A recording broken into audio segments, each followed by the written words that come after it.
آمدن حرام ہو تو قربانی کیسے کریں؟ جس کی روزی حرام ہو وہ کس طرح قربانی کرے گا؟ فضل الرحمان ایبٹ عباس سے، وہ توبہ کر کے حلال کمائے اور پھر حلال پیسوں سے قربانی کرے، حرام پیسوں سے قربانی جائز نہیں ہے۔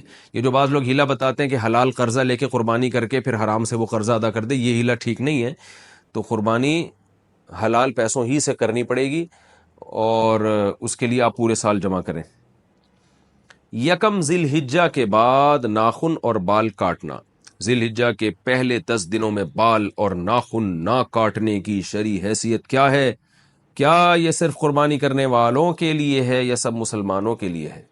نیز اگر کسی کی حجامت زیادہ بگڑی ہوئی ہو تو کیا وہ ان دنوں میں بال بنوا سکتا ہے؟ رحیم داد 4 سدہ سے۔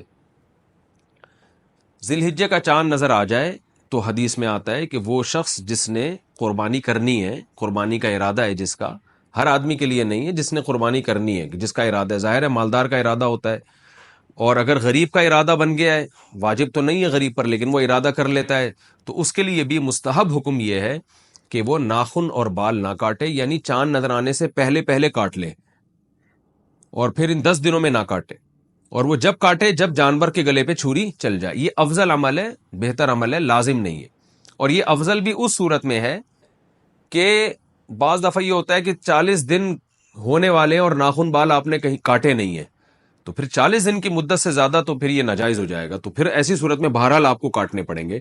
یعنی بہت زیادہ اگر ناخن بال بڑھ گئے ہیں اور 40 دن کی مدت پوری ہونے والی ہے تو پھر آپ کے لیے کاٹنا ان بالوں کو واجب ہے۔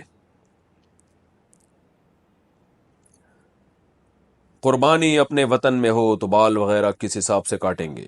بیٹا لندن میں رہتا ہے اور قربانی کراچی میں ہوتی ہے، کیا وہ اپنے بال وغیرہ کراچی کے حساب سے قربانی کے بعد کاٹے گا؟ نزہت صاحبہ کراچی سے۔ جی ہاں، کیونکہ حدیث میں آتا ہے کہ جو بال یا ناخن نہ کاٹے جائیں، جو کہ افضل عمل ہے، واجب نہیں ہے، تو وہ اس صورت میں ہے جب جانور کے گلے پہ چھری چل جائے تو پھر کاٹ سکتا ہے۔ تو جب کراچی میں اس نے قربانی کی اور یہاں جانور کٹ گیا تو وہ لندن میں ہو یا امریکہ میں ہو بال کاٹ سکتا ہے۔ قربانی کی عبادت کا آغاز کب ہوا؟ کیا قربانی حضرت ابراہیم علیہ السلام کے زمانے سے شروع ہوئی ہے یا اس سے پہلے بھی ہوتی تھی؟ نیز یہ حضرت ابراہیم علیہ السلام سے پہلے جو نبی تھے وہ کس چیز کی قربانی کرتے تھے؟ عثمان گوجرانوالہ سے۔ قرآن سے اشارہ ملتا ہے کہ قربانی حضرت ابراہیم علیہ السلام سے پہلے بھی ہوتی تھی، مگر اس شکل میں نہیں تھی، وہ دوسری شکل میں تھی۔ اذ قربا قربانا فتقبل من احدہما ولم يتقبل من الآخر۔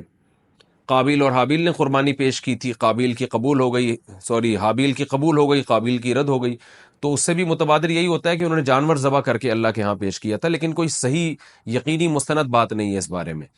البتہ ابراہیم علیہ السلام سے پراپر اس سنت کا آغاز ہوا ہے، ان کو بیٹے ذبح کرنے کے لیے لٹایا گیا اور پھر انہوں نے اللہ کے حکم کو پورا کیا اور اللہ نے بیٹے کے بجائے ایک جانور دے دیا ان کو۔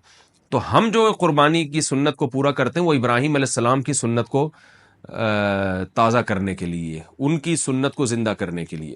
تو ہماری والی قربانی حضرت ابراہیم سے ہی شروع ہوئی ہے۔ البتہ قربانی یعنی جانور اللہ کے لیے ذبح کرنے کا فلسفہ ہمیں قرآن و سنت سے اشارہ ملتا ہے کہ وہ پہلے سے بھی تھا وہ۔